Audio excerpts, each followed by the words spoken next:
Aloha students, Robot Kumu Kapua here to teach you today.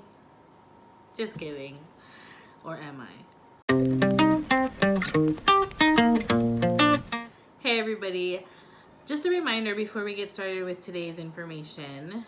Thank you to those of you who've already communicated on the group classroom discussion about your thoughts on distance learning. I completely agree with all of them. It is pretty nice to be able to kind of wake up at different times of the day than we normally would if we had typical school. But it is also kind of frustrating sometimes to have to hold ourselves accountable to doing different things because there's so many distractions at home, right? And sometimes those distractions are things that we need to get done also, like cleaning our houses or taking care of our family. So please understand that we will also try to be flexible in the way that we function. But if you need help or support with anything, whether that's class related or personal, feel free to reach out to me. Email me, Google Classroom me, whatever it is. If you need to talk, I'm there. So, anytime that we have these types of videos or whatnot, I highly recommend that you get some kind of writing utensil and something to write on. What? We're using technology. Why I gotta have paper and pencil? Relax, okay?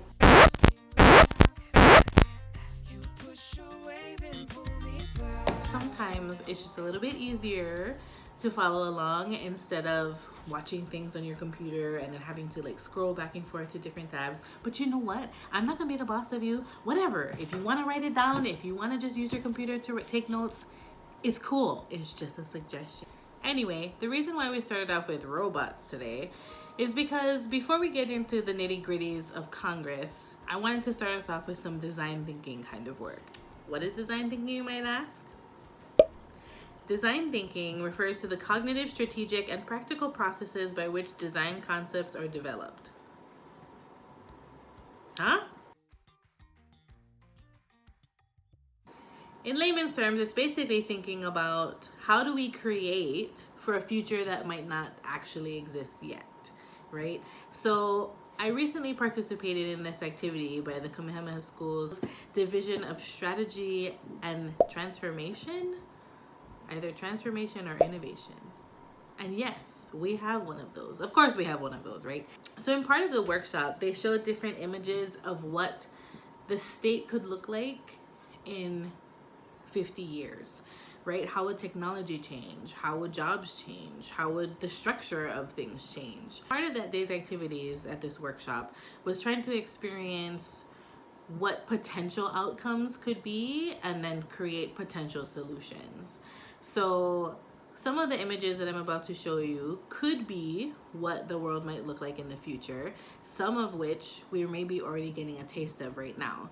For instance, what if education was kind of more tailored to each individual person, or was created all digitally and there was never any face-to-face contact? Or what if health was done the same way? We've already seen this kind of emerging with electronic appointments. Anybody who's had to go to the doctor recently, I have a My Chart app is what it's called. I can go on there, list my symptoms, or talk directly messaging my doctor.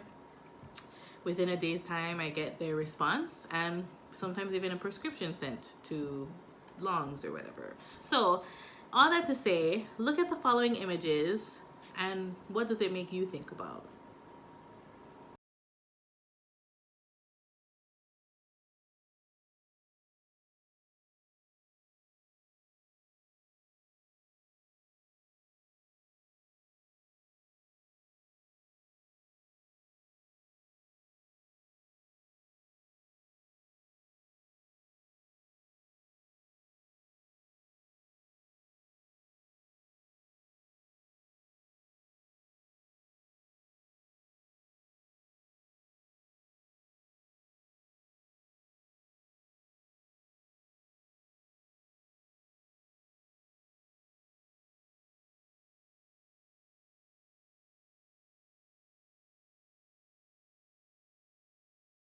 What things seem like they'd be cool or scary. There was a lot of things that as I participated in this workshop, I myself was intrigued by, but does seem kind of daunting. For instance, obviously, I'm a teacher, and I really appreciate being able to have like conversations and relationships with my students, and I just feel like hesitant about only moving onto distance learning platforms or style, because I don't think you really get that kind of connection all the time. But I guess we'll just have to see how that goes. So the reason why we're talking about design thinking is some design thinking elements should be incorporated into the bill that you propose for congressional debate, right? As I talked about yesterday on the Zoom, what you want to be looking out for is, in light of what's happening in the world right now, whether we want to focus on an approach from school, an approach from Hawaii, or an approach from the US, I've got to stay in those confines because Congress doesn't control the world. But looking from those perspectives, what are some things, some laws that you want to either create or change to provide the best solutions for our people? So that being said, think about whatever might be the most important to you, the most shocking, the most inspiring, that's maybe come out of this experience so far. Use that design thinking mindset based on what we feel like the future might look like, based on what we think would benefit the most amount of people. What could our future look like? So what would you want to propose? So think about different options for your topics, but hopefully we're using some design thinking strategies to figure out our direction. Moving on. So now we're going to start talking a little bit more about argumentation and the basics of that. We sort of already discussed it in class before the world went crazy, but a review is always good.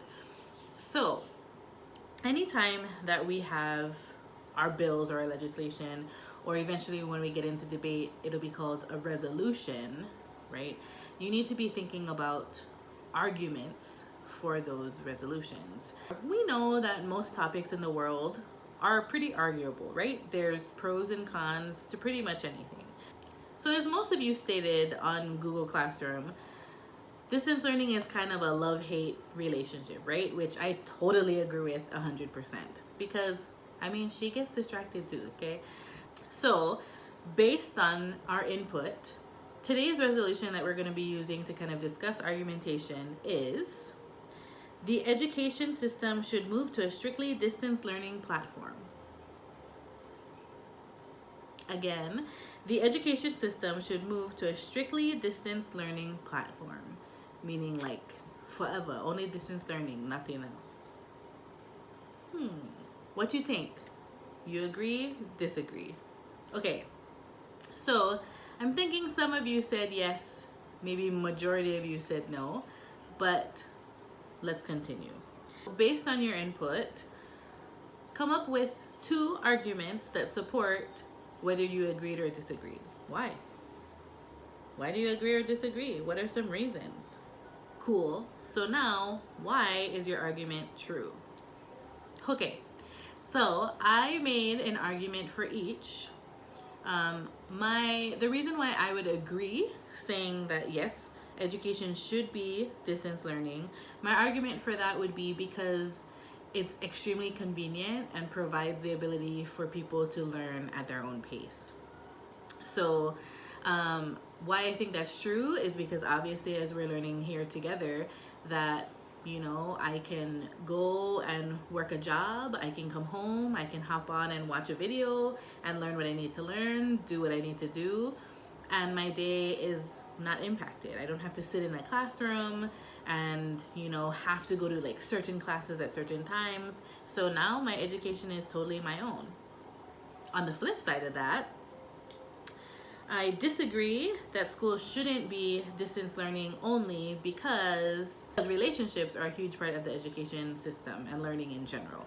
Relationships with teachers, face-to-face, relationship with your fellow students. I would argue that part of the beauty or joy of the school system is we learn so much more about the world just by being around people. So not having that is kind of a bummer, especially at the high school level. That's true because we can kind of already see a lot of people kind of experiencing maybe anxiety or loneliness or even boredom and not always knowing like what to do with themselves because they don't have that like personal interaction. So we had our arguments. I stated why they were true, right? What arguments did you come up with? So we had our arguments for and against. On the one hand, definitely is way more convenient and kind of more personalized learning. On the other hand, no social interaction, kind of a bum trip for learning. So what similarities did you see between the arguments I presented and the arguments that you came up with? Okay, so hopefully after we kind of went through that little exercise, we're able to notice a few things. First, that each argument makes a statement of a possible truth, the claim. Support was given for each argument to showcase why it was true, the warrant. And finally, because of these elements, we were able to kind of see how it would actually impact people. So every argument you use in your speech to support the bill you create should include all of these three things: claim, warrant, and impact. You want to make sure that all of these elements are included because otherwise it's a pretty weak argument. So, other things to consider when you're writing your bills: make sure that the topic you choose is actually arguable. So for instance, if you say something like, "Down with education altogether, nobody learns."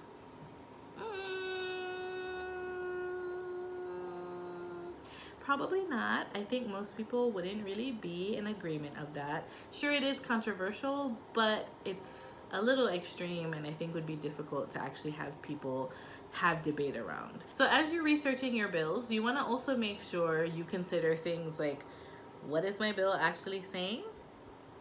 I mean, seems like a given, but sometimes we get a little confused. Who's involved, meaning like what branches of government or which divisions of government are in charge of rolling it out, where it happens, so like who does it affect, and then when can it happen. You also want to consider a bill versus a resolution. So a bill is actually creating a specific policy. A resolution is working on policies that already exist and changing them, or urging different groups of people to do different things. For instance, Congress can't really tell the UN what to do, but they could urge via a resolution a response for the UN to have to maybe increase their influence in different places. Okay, now we're gonna talk a little bit about how an actual Congress session works. And to do that, we're gonna do an exciting Congress unboxing. So I ordered my Congress box on Amazon, and it has some different things in it that I thought we'd like kind of try and like see what works for us. And I'll recommend like what would work the best. Ready? Okay, let's see. What do we have first in our Congress box? A name placard. This is a helpful tool because, as we've talked about before, decorum or the etiquette that we use when we're conducting our Congress session is really important. So actually addressing people by their names, like Senator Kamaka or Senator DeFries, like you want to be able to address people by name. So this is a super handy tool and you'll all have to make one for when we have ours. How a Congress session works is you have a room full of students or participants, and typically a presiding officer would be selective out of those people. For the purposes of our class, I'll be the presiding officer for our sessions. Basically what that means is that person ensures that motions are being followed, that people are getting to speak in a proper order, that everybody gets to have a fair say, and they're kind of like the moderator of the Congress round. But because on Zoom things can get a little crazy, normally a person would have to actually stand up to be recognized by the presiding officer if they want to speak. But what we're going to be doing is, if you want to ask a cross-examination question or if you want to make a motion, you will hold up your name card in front of your screen, and when I see that, I will call on that person. And so that'll act in place of you actually standing up, because I probably would miss that. Okay, So name placard, make sure you got that ready for next week. We're halfway there, whoa, living on a prayer. You're so awesome, you made it halfway, yay! That was a high five, don't leave me hanging. But today's attendance question, since you made it to this point, is what's the best thing you've eaten while in quarantine? Yummy, yummy. Anywho, 50% more to go.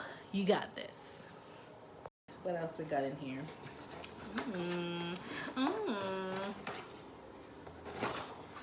A list of motions.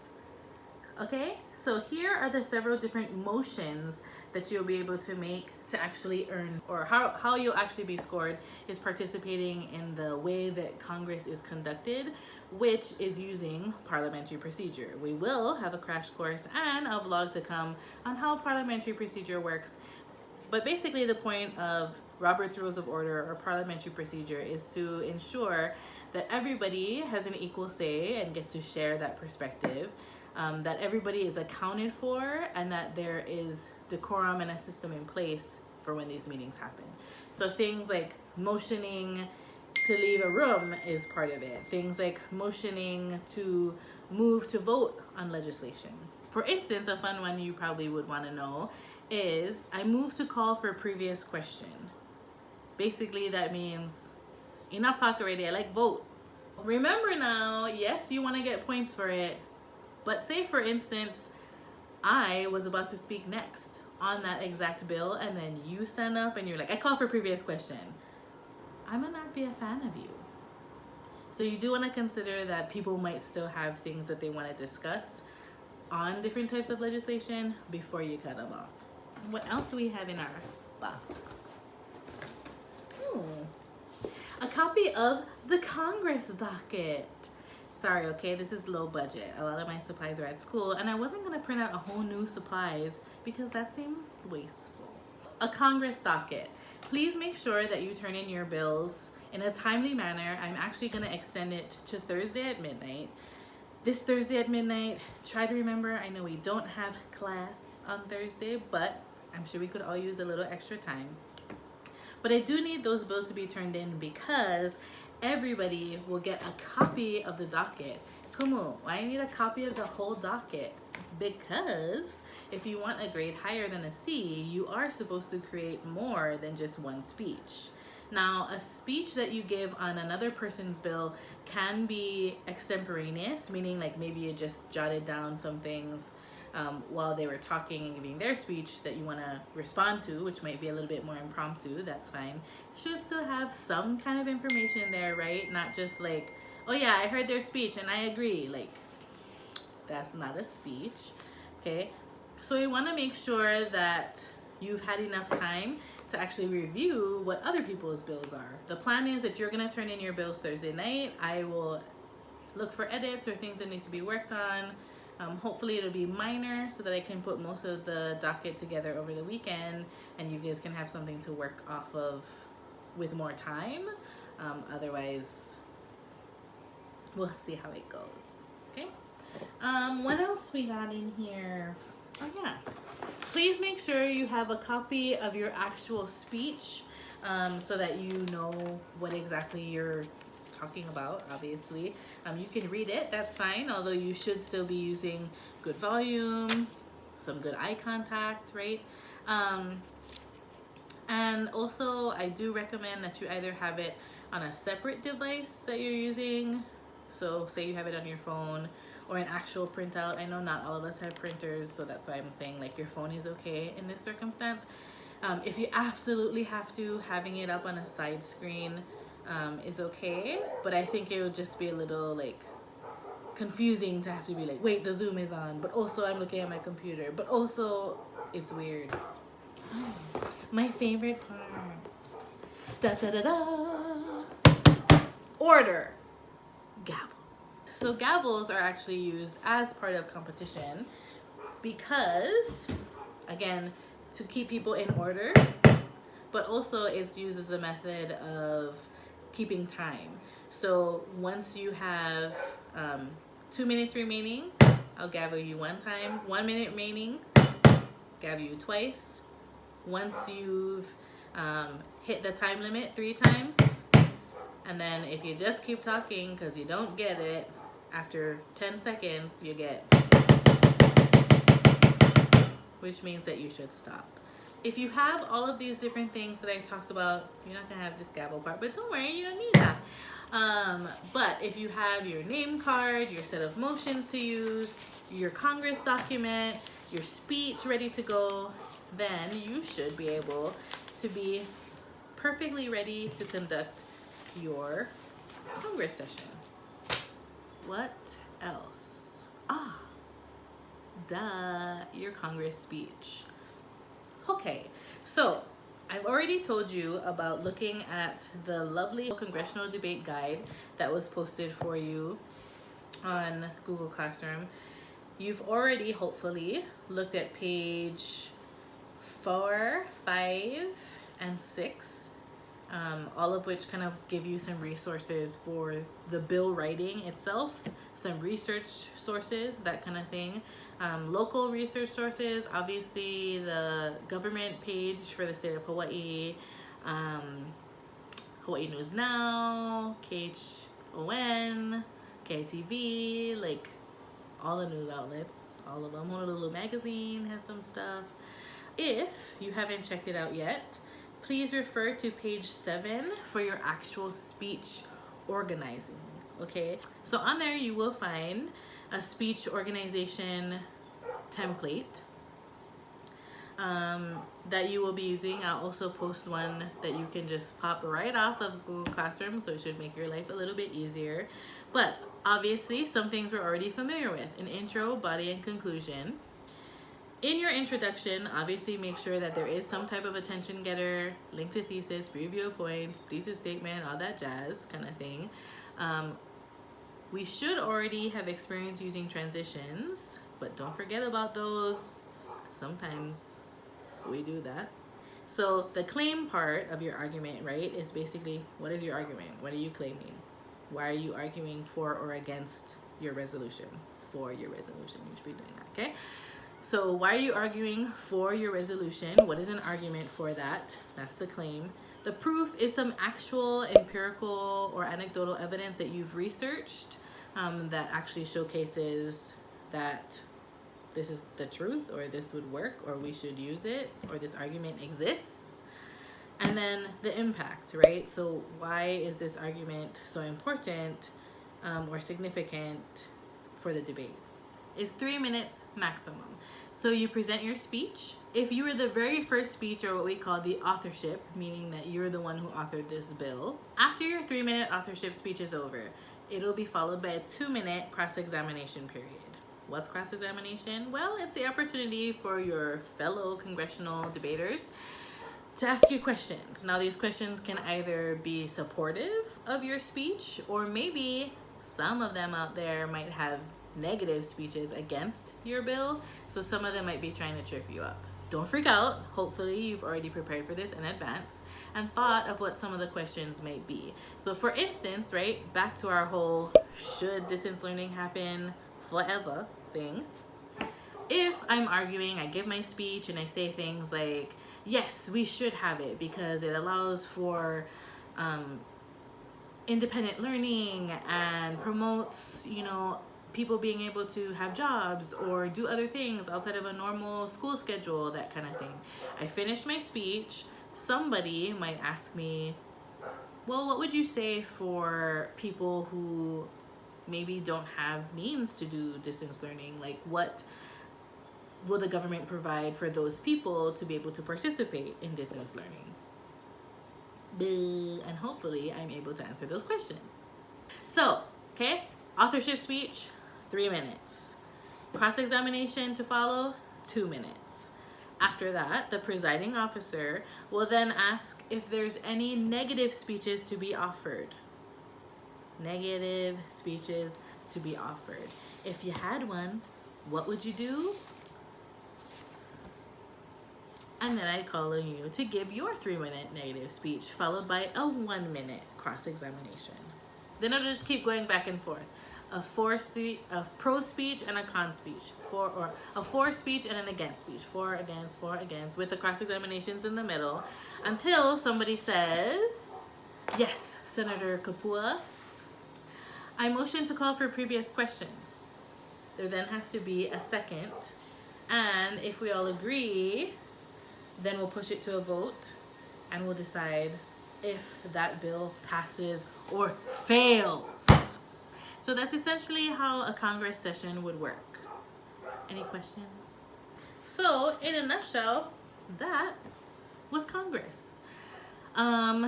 If there are any questions, I will totally be following up with people. I know that was a lot of information, kind of a quick and dirty on argumentation, as well as how Congress actually works. But hopefully, with our little handy dandy box of Congress tools, we're able to kind of figure out how to be best prepared for Congress.